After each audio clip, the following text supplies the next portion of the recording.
Yeah. How does TC feel about using the Fabricator to block off lanes? That's a great question. Um, so this sort of ties in for me a little bit with there's been sort of some concerns around the viability of the engineer, and for me this one sort of makes that problem worse, right? So you have certain maps that are very close quarters, maps that sort of have narrow choke points, like Forge, like Exhibit, like District.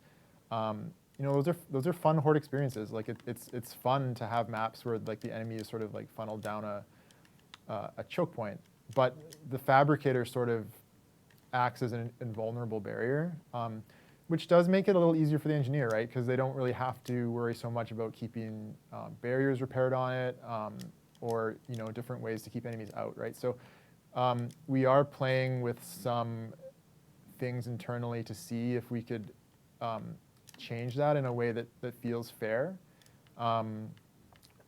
What we're kind of playing around with right now in our play tests is a version where the Fabricator can die, and then when it dies, you just revive it for Well, that's a fun idea. like 4,000 power, so that you're just not so there is a cost to using. Like you could still do that if you wanted to. You could still put the Fabricator in the door, but there would be a cost now. So it would eventually die. You would have to repair it. It could be expensive to maintain. So we're sort of exploring what we can do there. So hope like the goal of that would be so that the engineer is more valuable on maps that have choke points like that. I see a hell no and a great idea, Mr. Shannon. So I always feel like if you kind of thread the needle, then it's good. I think it's cool. Hey guys, what's up? This is Jack2505. This is 2505 Gaming, and welcome to another Horde House video. And today, we're going to be talking about Michael Shannon's Fabricator Health idea that he sort of loosely discussed on the last dev stream from the Gears team at Coalition. So, during the last PvE stream between Dana and Michael Shannon, viewers had the chance to ask the devs questions and discuss ideas about Horde and about the future of the mode. Now, a lot of good ideas were discussed.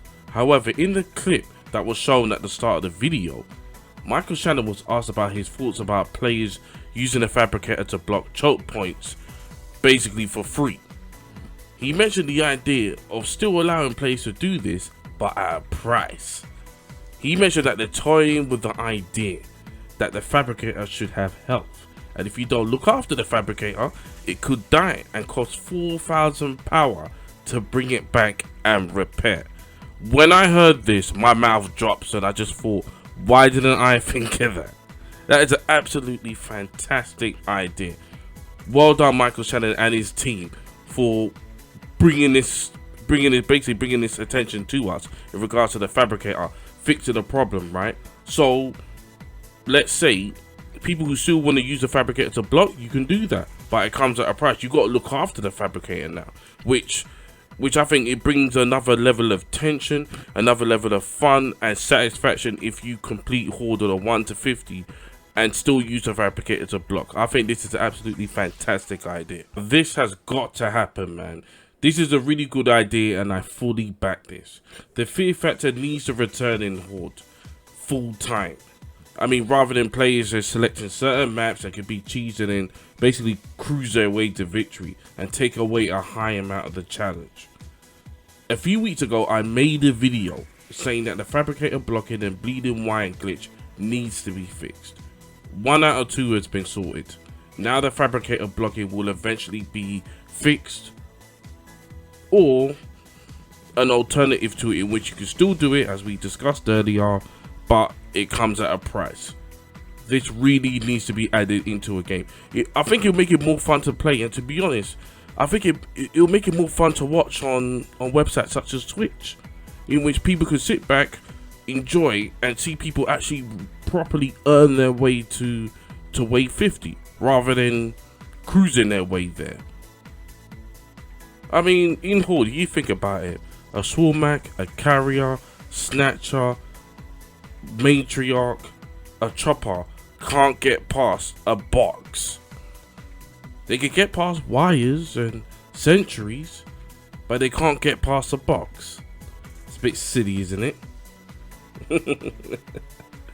I even used to think to myself, like even years ago during the Gears 4 days, what if the Fabricator had help? What if it could get destroyed? Then it's something that I thought could never happen, just completely forgot about it until Michael Shannon in the stream actually mentioned it, which I thought, wow. This will make the engineer even more important. I know a lot of people are trying to downplay the engineer. The engineer is still important anyway.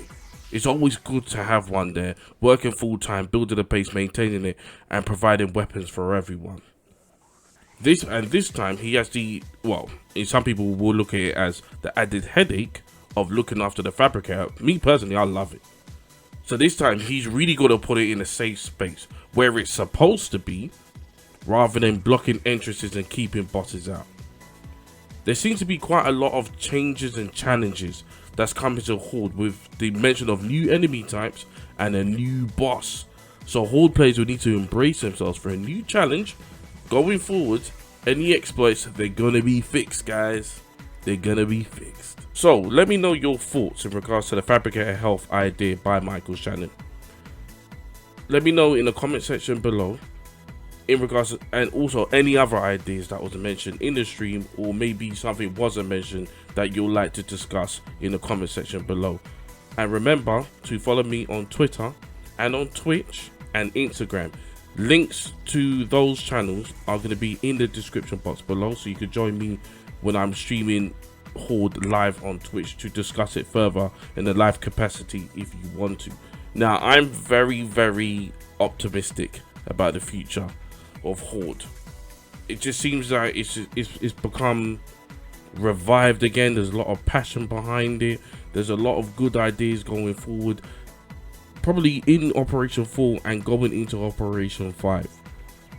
Let's continue to support the Coalition's PvE team, giving feedback in regards to good things, bad things, things that need to be addressed, fixed, so on and so forth, so we can all have the best possible experience in Horde.